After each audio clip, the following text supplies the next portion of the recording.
Hey, what's up? Just want to thank you guys for watching our channel. Please hit that subscribe button. The question is, did we have a sense of entitlement?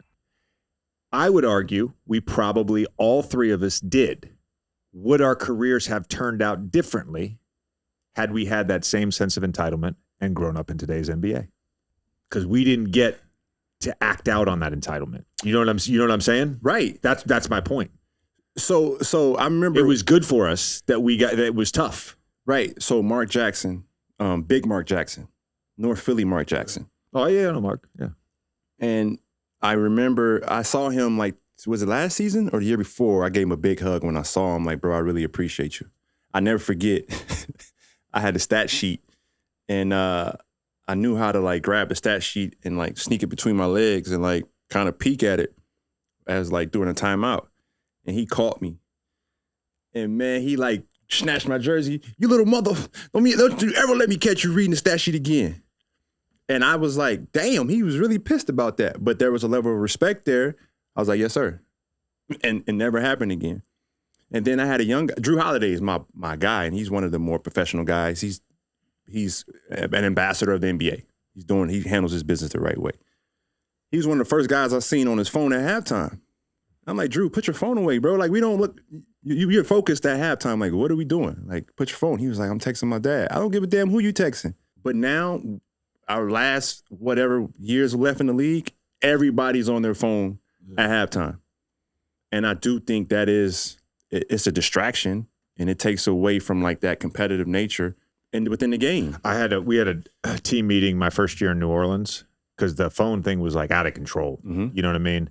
And to a degree, I like Drew texting his dad. I don't have an issue with that because I never would check my phone. But then once I had kids, I had to check my phone. Like, I had to make sure everything was cool at home if my wife and kids were not at the game, right?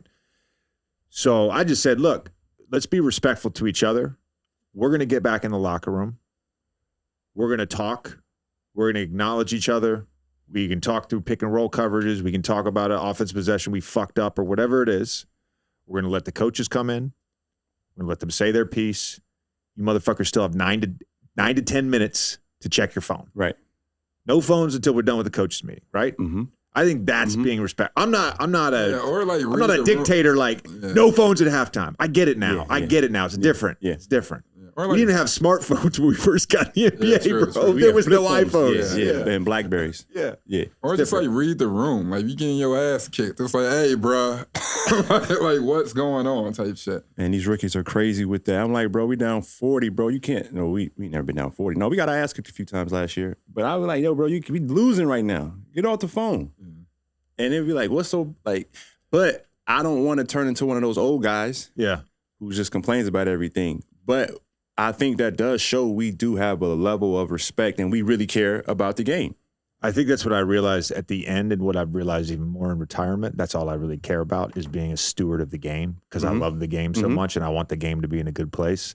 What we're kind of talking about is culture here. You coached a year in Boston. You played for a few teams. You played for a few teams. I played for a few teams. What was the best culture you had? I know your answer, motherfucker.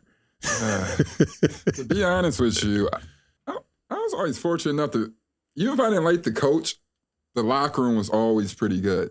So I guess I thought Boston was pretty lit. I wasn't mad at Portland, but, like, we were tight as a unit in the locker room as, like, with the Sixers and everything. Yeah. Just like players, I still talk to those dudes to this day. But I think when it came down to it, I kind of like Brad Stevens' culture because there's a level of accountability and, like, room to move up.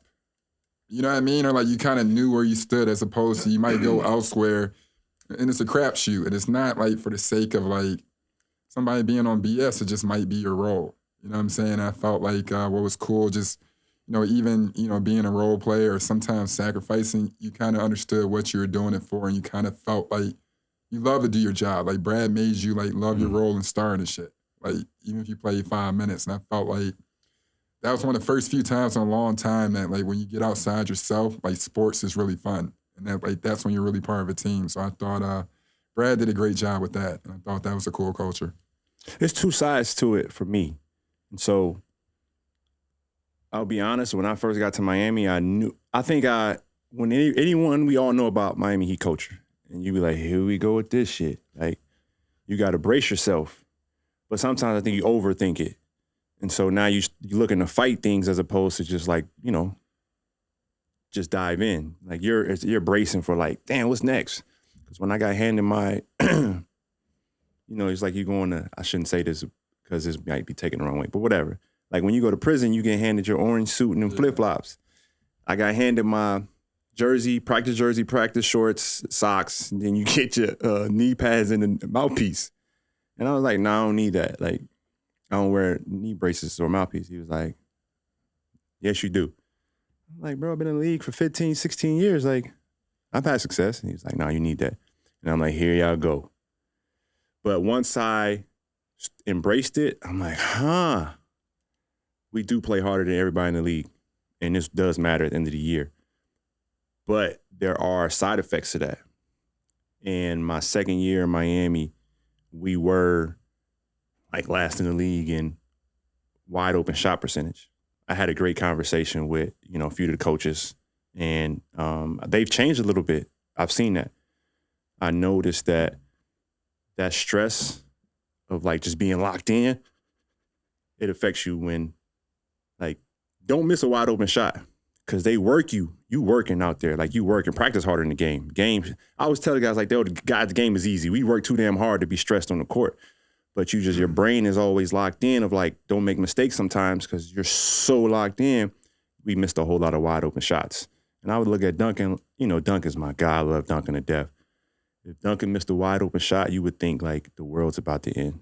He was like, no, I'm out here to shoot. I can never miss. Now, I love that mindset. Like, you probably had the same mindset. Like, nah, I'm never missing. I'm like, Duncan, if you miss a shot, that don't mean we're going to stop passing to you. But I think there's some correlation there. Now, on the other side of it, sometimes with the Warriors coming in the halftime locker room, I be like, yo, will y'all tighten up, please? Like, we got our total game turnovers at halftime. You know, we always had a turnover problem. Yep. We were last in the league in last year in turnovers. It means we turned the ball over second most in the league. It's like, yo, man, stop handing another team the ball and the game would be over. And so now I got to do the reverse, like lock in. And so in one place it's like, yo, just relax. We worked hard enough, we good. And then, but on the other side it was like, yo, we know we gonna win, but come on, let's lock in. We had to have those conversations a lot. So it was, that balance is, man,